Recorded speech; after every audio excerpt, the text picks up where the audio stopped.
Hello students, I am Anil Kumar of Montessori Group of Schools, Telangana, going to teach you physical science of class 9. Today we are going to study the chapter motion. Before we study motion chapter, I would like to refresh your memory, a topic that you have learned in class 7, rest and motion.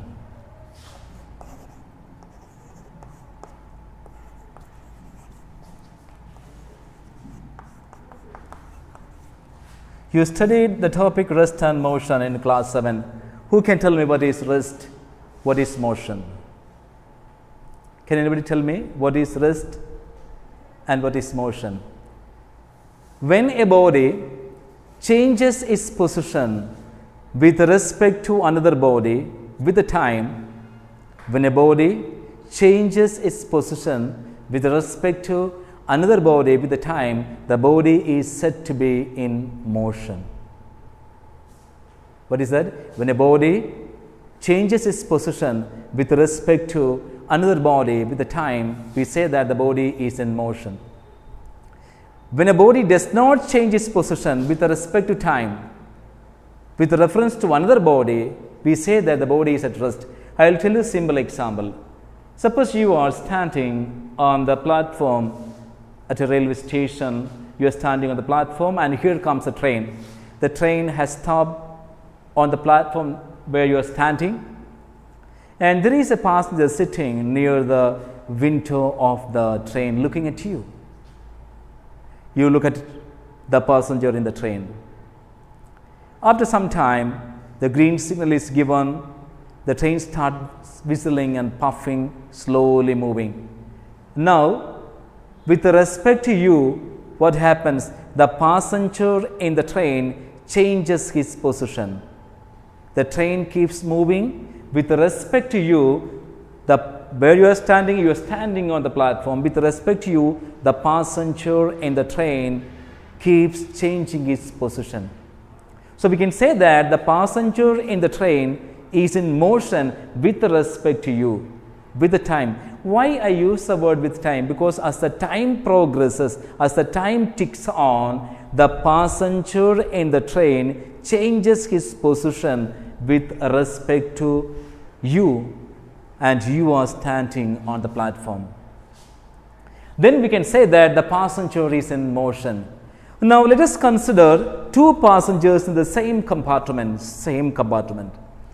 And you see that we see the passenger sitting near the window of the train, and there is another passenger sitting beside him.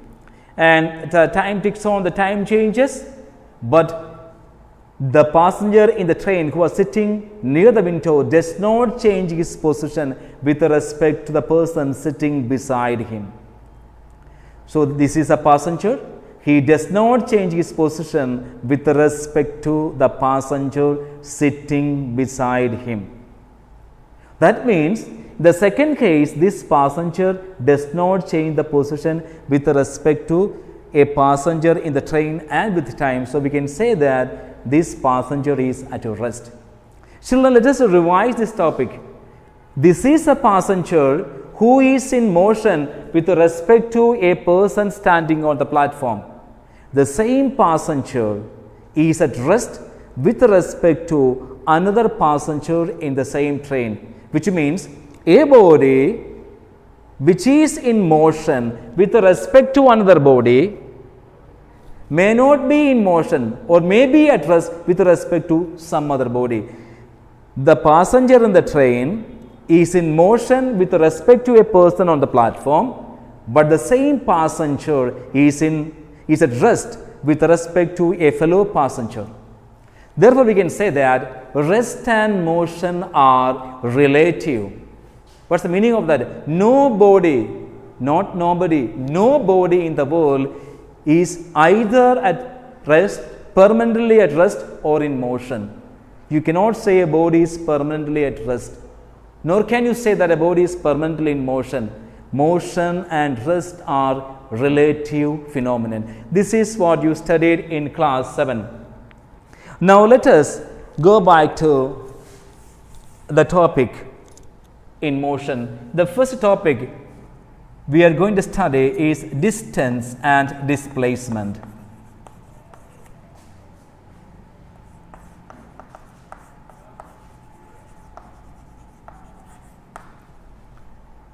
Let us consider a body at a point A.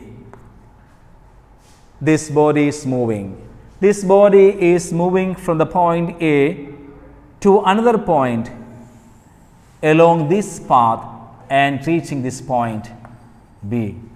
So, a body is moving from one point A to another point B along this path. This is a starting point, we call it initial position, and B is a final point, destination point or final position, and this is the path traversed by the body, described by the body when it goes from A to B. Children, do you think that is there any other possible path along which the body can go such that the body reaches the point B from A? There are plenty of such paths there. Let us consider this path along which the body is going. Body is going from A to B along this path.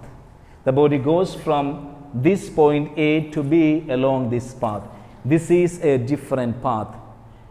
And we can have another consideration. The body is going along this path from A to reach B. In this way, there are infinite number of ways, infinite number of paths a body can describe when it goes from one point to another point. And now, how do you measure the length of the path described by the body?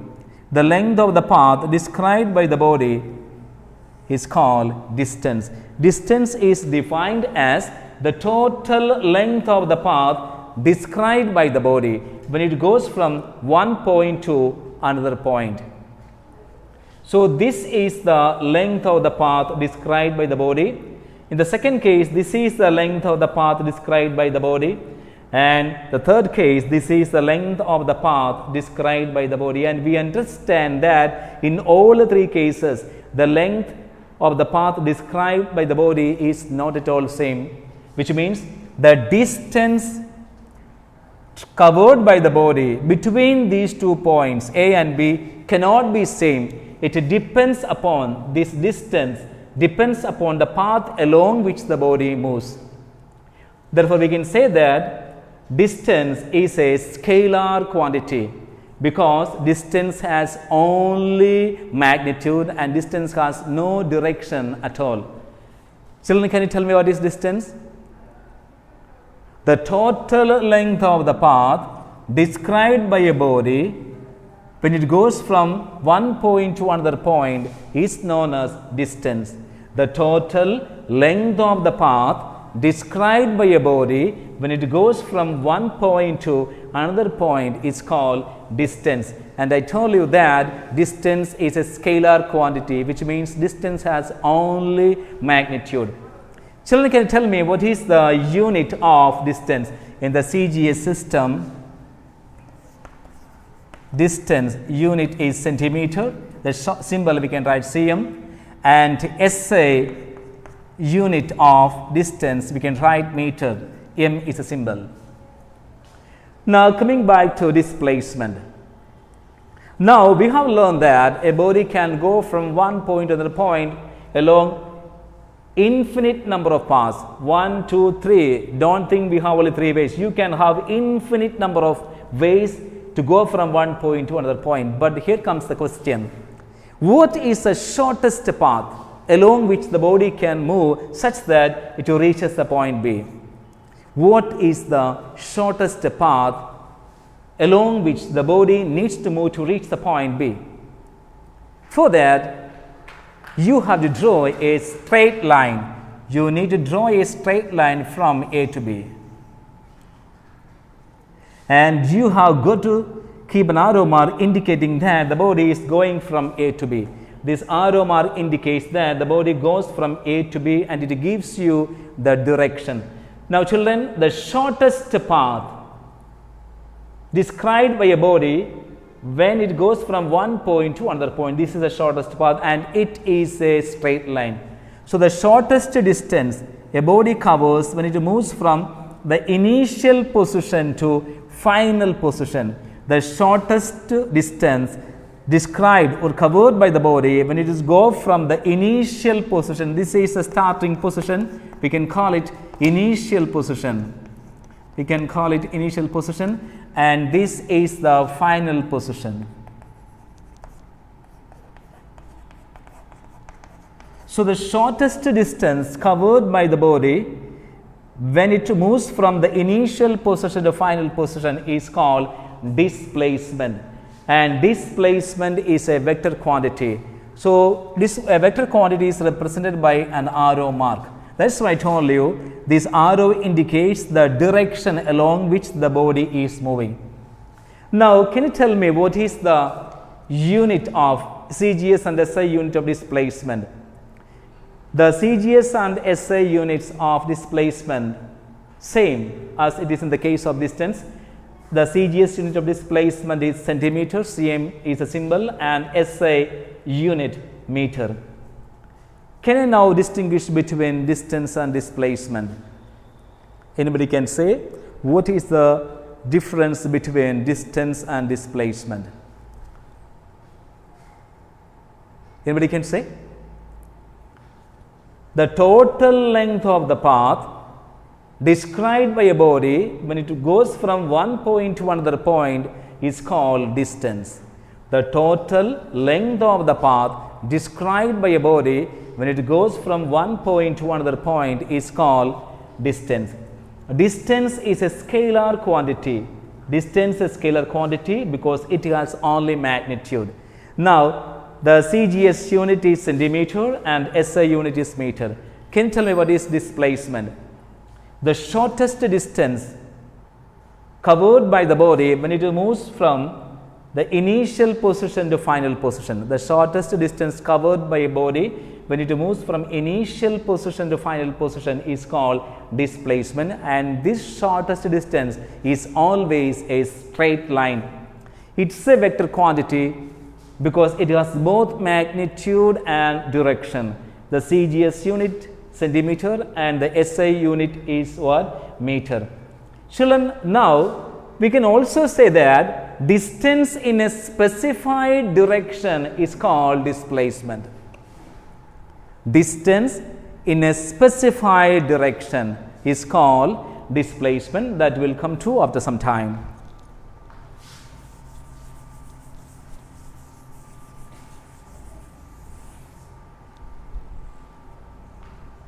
Now, I will ask you a question for you to solve. Let us consider a body is moving towards south. A body is moving towards south, covering 4 kilometer distance. A body is traveling towards north, describing 4 kilometer distance. Thereafter, it turns towards east and covers a distance of 3 kilometer. You may get a question. A body is moving 4 kilometer towards north, 3 kilometers towards south. What is the total distance? Total distance. Distance is equal to, how do you find? The total length of the path traveled by the body, that is 4 plus 3, but you will get 7 kilometer. Displacement. Displacement is equal to shortest distance from the initial position to final position, and this is the initial position, and here we have got the final position. How do you find out the shortest distance? You need to draw a straight line. Draw a straight line. Now, it's a right angle triangle for which this line, this shortest distance, the line representing the shortest distance is hypotenuse. So, we have used Pythagoras property, that is the length of hypotenuse, that is representing displacement, is equal to 4 square plus 3 square. It is equal to root of 16 plus 9 equal to root 25, which is equal to 5 kilometer. From this we understand that distance is 7 kilometer, displacement is what? 5 kilometer. Displacement is 5 kilometer. Can you tell which is more? Of course, 7 is more than 5 kilometer, right? Therefore, we can say that in this case, distance is more than displacement. This case, distance is more than displacement.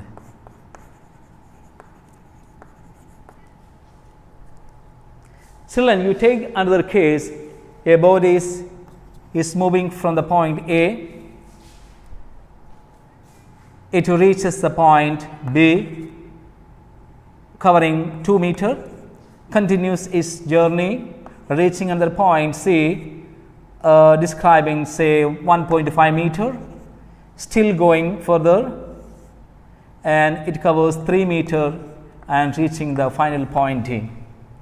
So, a body is moving along a straight line, it travels 2 meter to reach the point B, thereafter 1.5 meter to reach the point C, 3 meter to reach the point D. What is the distance? Distance is equal to total length of the path traveled by the body, that is 2 plus 1.5 plus 3. What you will get? 2 plus 3, 5, 5 plus 1.5, 6.5 meter. Can you tell me what is displacement?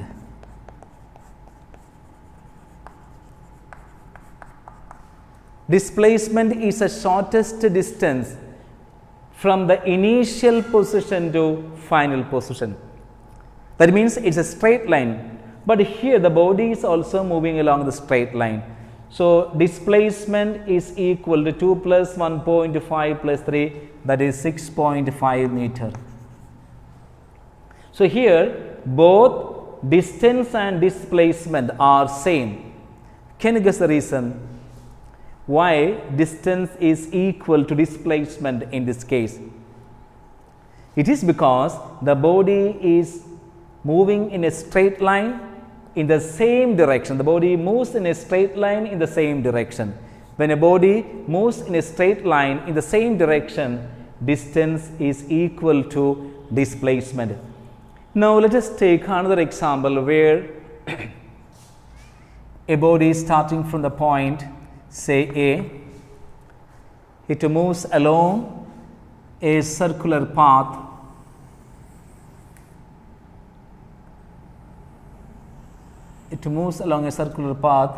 and reaching the point A. So, starts from A, moves along the circular path and reaching the point, same point A. Here the initial position is A, final position is also A. Therefore, imagine the radius described, radius of the circle is R, then distance is equal to